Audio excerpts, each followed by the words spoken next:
Good morning or good afternoon already to all of you, and welcome to this press event. My name is Susanna Zammataro. I am the Director General of the International Road Federation based in Geneva, Switzerland, and we are here together today, called you for this meeting to mark the launch of a new report under the umbrella of the Sustainable Mobility for All initiative. The report we're launching today is the result of 1 year of work of wonderful colleagues and wonderful experts. Nicolas, on my left, Beaumont from Michelin, has been co-leading this work together with the IRF, and we'll tell you in a few moments more about the report. I want to acknowledge as well, sitting on the front row, and not just a contribution of all the experts, of course, but also our lead author, Sonal Shah, founder of the Urban Catalyst, who has done a fantastic job in extrapolating all this expert knowledge from all of us and pulling it together in this one. We have very limited time today. There's another press conference coming after, so without further ado, this is the way we're going to run this more or less 30 minutes session. After my welcoming introductions, I'll pass the floor to Binyam Reya on the left-hand side, introduce a few words on Sustainable Mobility for All partnership. Nicolas will be presenting the report to you, and we have the great honor and pleasure of having the State Secretary for Urban Transport of Portugal with us to share with us the experience of Portugal, in fact. Amanda from Uganda had some issues with her flight. We hope she will show up within the next 30 minutes. Otherwise, you will have a chance to catch up with her. She's speaking for us on Friday, 26 at 9 o'clock. We'll be hosting a side event to give you a little bit more of a deep dive within this piece of work. Hopefully 10 minutes for question and answer, so get your questions ready. I would like to present properly our speakers today. On my right, Jorge Delgado, Secretary of State for Urban Mobility of Portugal. Nicolas Beaumont is the Senior Vice President, Sustainable Development and Impact at Michelin. Binyam Reya, on my right, Global Practice Manager from the World Bank. Important information, we try to limit the printing, and so for those of you, we do have a press kit ready for all of you. Julia has been assisting distributing these flyers with the QR code from where you will be able to download the report, the visuals, and plenty of other resources. I have to acknowledge the work of Agostina Massarini from my team as well about that. If you're not finding the paper, Julia at the back there has the QR code on the phone. And of course, the report is available on the Sustainable Mobility for All initiative website. That's all from my side, and I'd like to pass the floor to Binyam Reya to say a few words on the wonderful partnerships that brings us today here. Thank you. Thank you, Susanna. It's really great to be here. To be part of the launch of a very important report. A little bit about Some for All partnership, for those of you who may not be familiar with. Some for All has been around for the last 7 years. It's a partnership of many organizations that range from different industries. Well, first is on the development banks. The World Bank is the host of the Some for All partnership, so many of the development banks are part of the consortium as well. We have UN agencies that are part of this, intergovernmental organizations such as ITF, civil societies, IRF, WAC 21 that are part of this, and private sector, Michelin being a very good example of that. And then many countries, either from bilateral countries, advanced countries, also some developing countries as well. So basically the idea of the partnership emerged because transport needed to have one voice in terms of advancing the case for sustainable mobility.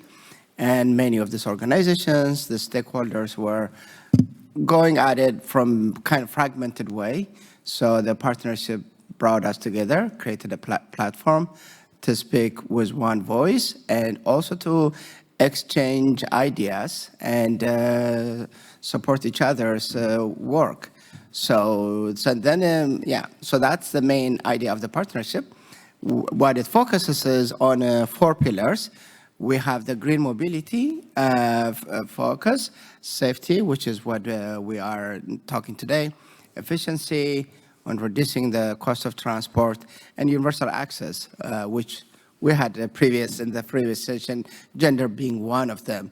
So we really try to address transport from multi-pronged approach, and it's really been great to be part of this partnership and to be supporting Some for All, and I'm really delighted to see the work of the working group coming to fruition, and we're going to hear quite a lot. And if there's time, I will say a little bit also my views later about the report, but we want to hear what Nicola is going to present about the report. Yeah, thank you.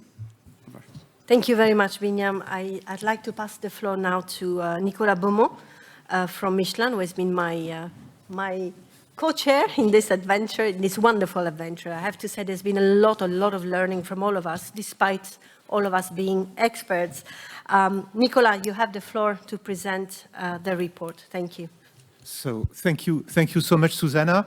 So first, it's a report conducting under the great knowledge of Sonal, who is sitting here, but also with all the support of this organization that provided the best experts that they had on the topic to try to put things together and give a report that would be activable. So first, let's go back to road safety and the decade of action from the UN. Today, as you may know, 1.35 million people die from road crashes every year, and more than 50 million are injured. If you look at low and middle income countries, they represent about 60% of the road traffic, but they represent 93% of the injuries. And today it's very clear, and the UN says so, that this question of road safety is not taken at the same level as climate change, for instance. It should be 0 CO2 and 0 fatalities. Today it's not, and today we still accept fatalities on roads as part of mobility. Mobility has a cost, so fatalities exist. It's not acceptable to us, and that's why we work together to go further.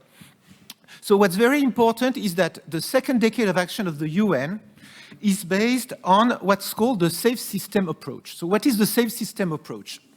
The old approach was, road safety, it's just the users. They don't know what they are doing, they cross the roads when they shouldn't, they don't wear bright colors, it's their fault. It was underemphasizing the accountability of the system designers. And it was just trying to optimize the number of road crashes. The safe system approach is really to accept that humans are at the center of the system, but that humans are not perfect, that humans make mistakes and are fragile. And some minorities are more fragile than others. And this should be taken into account from the beginning. That the system designers share the responsibility, and that no death or serious injury should be taken for granted, which was the case before. So it's part of the UN plan 2021-2030 in the second decade of action. So the idea of this report is to go from this global safe system approach to the global policy to implementation based on examples, on expertise, on proofs that can be used and implemented by decision makers and practitioners on the ground. So it's not a theoretical report. Let's be very clear. It's also based on something which is the title, I would say, of the press event, which is Flip the Hierarchy. We already flipped the hierarchy when I said before, humans need to be at the center, and it's not necessary that you need to die because you're going to cross a road, that's not part of the game. But even in this hierarchy, taking this into account, we need to flip the hierarchy because today, in the mindset of many of us, motor vehicles are at the top of the pyramid. And it's still the people walking who are really below. We want to flip the hierarchy, saying that with the safe system approach, you take into account first the people walking and wheeling, then cycling, then public transport, etc., then you will design a system, an integrated transport system, and you will reorient spatial and urban mobility places to reduce globally the interactions and the risks for fatalities or injuries. So very, very important. Second, to embed the safe system approach in transport, we need to prioritize safety in the road design guidelines, and it should be a primary component for planning, designing, and engineering. If safety is the cherry on the cake, if you don't design, it's like, eco-design, it's the same, it's safety design. If you don't take into account safety from the beginning, then if you put it in the end, it becomes a constraint and you destroy value. So that's really the idea. From the beginning, you embed it into it. You allocate specific budgets for road safety, assessments, clearance, audits, and then you're good to go. And then you can have projects that are going to prioritize road safety in road design, and you can foster a security culture in the public spaces, because from the beginning, in your checklist, you said, have you taken into account safety in order to ensure zero?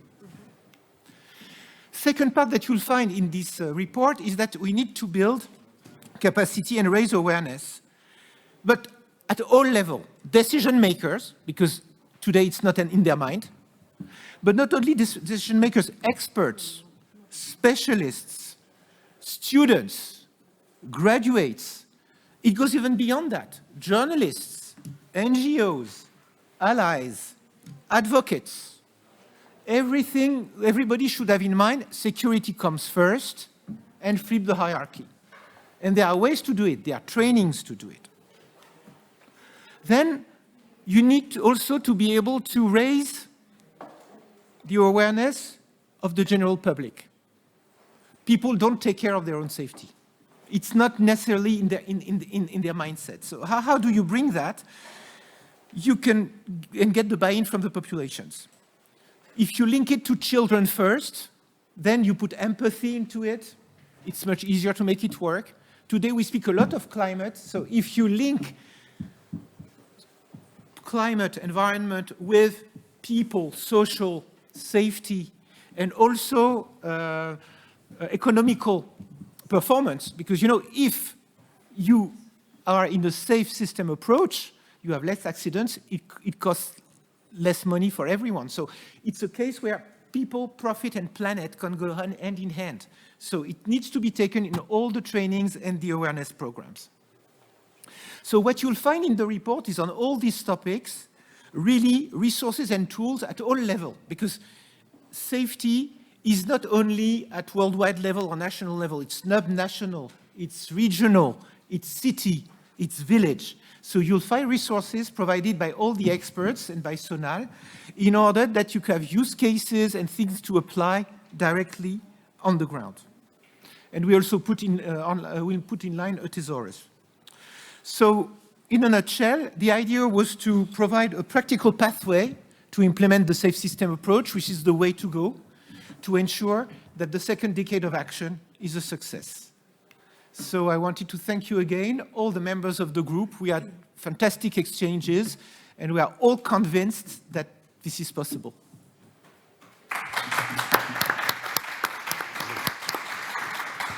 Thank you so much, Nicolas, also for the passion that you put in what you presented. The idea is exactly that. It's really how do we translate those high-level commitments that we hear here, the ITF, and I'm turning already to State Secretary, and how we go from those high-level statements to the field, to what happens on the ground, operational. It's my great pleasure to welcome you to the stage, State Secretary, and we would love to hear, in fact, from the experience in Portugal, which has made quite some advances when it comes to safety, but overall creating much better urban environment for citizens and more healthy and enjoyable environment. State Secretary, the floor is yours. Thank you. Good morning to everyone. Thank you very much for this invitation. It's a real pleasure for me to be here joining this, launching this so important report. And I'd like to start to give my congratulations to Sam4All Consortium, and in particular to IRF and Michelin for the work you have done. Well, in the context of this decade of action for road safety 2130, that allow us to assist to the presentation of this report. And at the first glance, probably coming to this kind of presentation, we are waiting to see a report talking about road safety. But as Nicholas very well referred in his presentation, we must start from the beginning. Nowadays, cars and cars owners feels like a kind of kings of a kingdom that, as we all know, represents a very high number of deaths, and it's not a good kingdom, so we must change it. And this vision is really a very global vision that in Portugal we are totally aligned with. The first question is about what to do in general sense, and flip the hierarchy is really the first thing to do, and then we'll go to the road safety questions. That's why we are working hard, having as our basis the strategy of avoid, shift, and improve the quality of our transport systems, trying to make active mobility, public transport as the backbone of all the system. And then, of course, cars will be needed, but in the second phase of the equation. So I think it's really important to start by that and thinking that road safety is also about sustainability of transports. And that means, and the word sustainable and sustainability is used nowadays in all the sense and all the fields. We talk about sustainability in industry, in economic and in transports and everywhere, but also in what social and quality of life of citizens is related to. This is really the global approach that we are making, trying to put all the transport modes up, flipping the hierarchy, as Nicholas said, and then taking care about roads and cars and safety. And in this context, and talking about road safety, we start in 2019 with a first strategic plan leading with road safety, a strategic plan more centered in the user and the utilization of the existing conditions that had some good results, but of course we are not satisfied with that. And we are now finishing our zero vision 2030 strategy that will change the concept, that will include a mirror of the first strategy, trying to put all the work that we have to do in the context of the urban and the systems that support the roads and the vehicles in the first line. So a lot of work is being done separately. Science is working on that, on systems and technologies. Public institutions are working on road design. Cities are working in urban plans. And we need, and we are doing this, we are putting all this together to make a combination that allow us to get better results in a shorter time.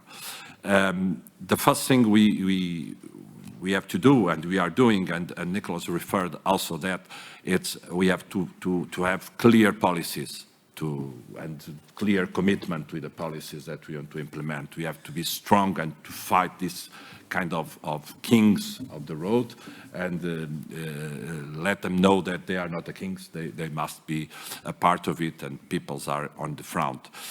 These strong policies are very important. We must involve the science stakeholders, we must involve all the companies, all the industry around the roads and the road safety. We must involve them. We must create very strong public information, and we must put citizens together in this trip that we have to do. This is a short vision of what we are doing in Portugal and our ideas about that. And of course, one of the more important questions, once we are all, but in Portugal, I assume we are still working and still thinking about the strategies. One of the most important things is clear to learn with the other experience, in order to not make the same mistakes that others have made, and to learn about this kind of reports that come from very, very important work that have been done, and that allow us to make our strategies more strong and more, and that we have more confidence in the plan we are acting. So once again, congratulations for the work you have done. I think it's very inspiring and will help us to make it better in all our countries. Thank you. Thank you so much, and it's part of the spirit, I would say, of Some for All, and Binyam just mentioned it before, to work really in partnership. Those kind of sad numbers that Nicola was referring to, and are sadly known to all of us, can only be brought to zero if we work together in strong partnerships. So we stand ready to support you, Portugal, and if there are any other representatives from other countries, know that the experts that have been around this report do work in the field in many countries around the world, and we stand ready to join forces to bring those numbers to zeros. I'm checking the time. I feel the pressure of the next conference, but this is the moment where we would like to open up for some questions, if there are any. Don't be shy. I know it has been already a very intensive morning. Please. Hi, I'm a reporter with the Boston Globe in the U.S., and we've seen since 2019, traffic deaths in the U.S. are really rising, and the U.S. is trending in an opposite way for several decades compared to other developed countries. Is there anything specifically policy-wise that you think should be done in the U.S. that has been successful elsewhere?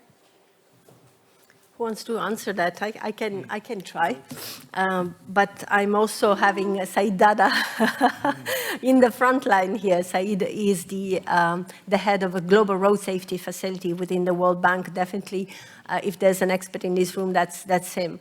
I think the current administration has taken a very strong stand when it comes to safety and about flipping that hierarchy that we have been talking about. It's not a surprise for you. US has a type of transportation that is heavily motorized. So those king of cars, that's what happens in the United States, and there's need to really put in place policies like the current administration is doing to make sure that you have a transit-oriented type of planning, that you put proper public transport in place. Said, or Binyam actually, can I bring you to the stage? Not only you are based in, not only you're based in Washington, but you are the experts here. Please come forward. Thank you, Susanna. We are by no means expert in the U.S. road safety situation, but it happens that the World Bank is in Washington, D.C., and many of us come from also an education background. Unfortunately, the situation has taken a fairly bad turn over the last few years. The numbers is back where it was about 20 years ago, I think now 43,000, that's a bit back. Again, we have not done a big analysis because we don't work directly with the US, but we are very aware from our discussion with the US government that this is something they are taking very seriously. There has been a new strategy It took a bit of time for the US to embrace things like Safe System and Vision Zero. I think now that has been put on a bit of track. The bipartisan infrastructure bill is gonna save. But if you want my advice, having been lived in Washington for a very long time and see what's happening, enforcement has to be tightened a bit. So the things on, there are two things actually. When the European visit Washington, they quickly see it. People use a cell phone more than in other countries. And then there is a bit of behavior that has changed dramatically the last 3-4 years because of many reasons. So enforcement should be, and then fixing up some of the aging. But for the quick results, they have to tighten the enforcement on speed and on the use of cell phones. Thank you. Thank you very much, Said. And speed, I think it's something we cannot get tired about repeating how it's important to work on speed. Binyam, you wanted to come in, I think, to say a few words, and I want to see hands if there's any question, and we are wrapping up in 5 minutes. Thank you. Yeah, I think just to reemphasize on the US thing, I think speed is just way too fast in the US. I live in the suburbs and outside of Washington, D.C. I returned after living in China for many, many years. And the neighborhood speeds are what are highway speeds in many other countries. So the small roads. So in addition to the enforcement, actually even bringing down the speed limit in neighborhoods is, I think, could go a long way. Now, back to this report and how we're going to be using it in our work. First of all, I really like the way the report was put together, because in one report you have all the different guidance or the different ways of addressing safe systems in one document. So this is going to be really make it easy for policymakers and practitioners to use it and apply it. In our World Bank lending portfolio, we continue to have a big portfolio in the road sector. 56% of our lending actually goes to roads because that's where countries do need the roads. We have been, with the help of Said, Dada, and the other team in the Global Road Safety Facility, to mainstream safe systems in our project design through doing upstream analysis, and designing all the safe systems. And enforcement, of course, is even much more difficult in our countries. I mean, U.S., notwithstanding what the problem in the U.S., but in other developing countries, actually, enforcement is non-existent. So that's, I think, what we are trying to do. I think this report is going to be quite useful for our colleagues in the field. And I just wanted to reemphasize the value of this work and how the partnership is able to bring together the knowledge that different institutions have into one workable document. But we'll continue to promote this and make sure that it's part of our work program. Thank you. Thank you very much. Another question in the front. Yeah, I have a question about, you mentioned encouraging peer, microphone. And I need the glasses as well. And I think, Nicola, in your presentation, you mentioned encouraging peer learning. And I think having Portugal represent on the stage is really important because a lot of it is learning from others. How do you plan to take this report to have that kind of peer learning? And then a second question, if there's time, I was really interested in the relationship between road safety at the national and subnational level.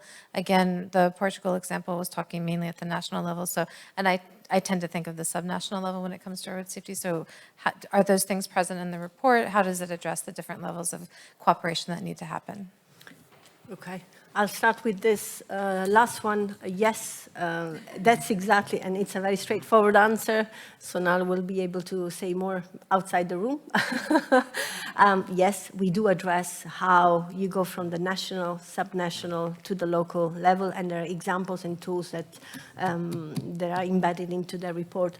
I don't know if the State Secretary wants to respond on that point as well. Just to say it's always hard to combine all these levels. But, well, we must make the effort. And in a country like Portugal that is not that big, once we have structures of relation between the different levels, we try to make the better approach and try to get all together inside the same ideas and the same goals. So it's not easy. I hope that the report can help us to improve that kind of relation. But well, we are all aboard. Yes, something else was coming to my mind, and now I'm forgetting. But you had a question about peer learning. Yeah, peer learning between You want to countries. respond? I can give I can give the experience from the International Road Federation. We do project work like many other colleagues in the room, and we bring this in, basically. So we bring our own expertise. I can give an example of Tanzania. By the way, I take the advantage of inviting you to another press conference tomorrow for the launch of the United Nations Road Safety Fund report. We brought the international expertise. We went there into a partnership, and we engaged with the local centers of excellence, of training, to help them bring their own capacity, and then we trained. And so we do always by levels, train the trainers so that they, and with the 10-step project, we went one step forward. We helped them shape, for example, a training and accreditation, national credit and accreditation system in the country, so that once the project goes, they have it in there, they have trained people, and they keep going. I think this is about the end. There's a question quickly. Just a question for the Secretary of State. Whenever changes to road design, speed limits in particular are proposed, there's often a swift backlash politically and from sections of the media. What's your experience in Portugal in how you break through that cultural or psychological opposition to reform with road safety? Excellent question. Well, I think it's more or less the same as the rest of the world. People always resist when we impose some conditions to the habits they have. But in general, I would say that the resistance is not that big, and taking measures that, once they are well communicated and explained, in general, we have good results with that. The question is more about how to control the rules that we impose. This is sometimes the very difficult situation that they have to solve, because people likes to do things that are not allowed sometimes, and they forget the rules, and that's the question, being able to control it without being in a fair way and in a educational way, I think. Thank you very much for this question. We really identified in our meetings this as one key point. It's not just about telling and helping the government design policy and etc. It's not that they don't want, but they do face a lot of resistance very often. And so we address that in the report. There's a specific section that shows to decision makers and gives indication, we are done, exactly on how to do that. How do you build support? Who can you ask help to help you bring support? And you know that creating the awareness, it's also about that. So yes, there's a specific section in the report about that. And we're lucky enough to have a wonderful Global Alliance for Road Safety NGOs community who's extremely active, and with whom the decision makers do work and should be working a little bit more to help, in fact, win those kind of resistance. Thank you so much. I've been made all kind of gestures to close this, but I thank you so much for your presence, and thank you to the speakers. Thank you. Thank you very much, Some for All, of which ITF is a proud member. Can We take a picture with the report. Don't quite go away. We have a very short press conference with the IRU and the International Transport Workers Federation following up on the workforce question in transport. Susanna, can we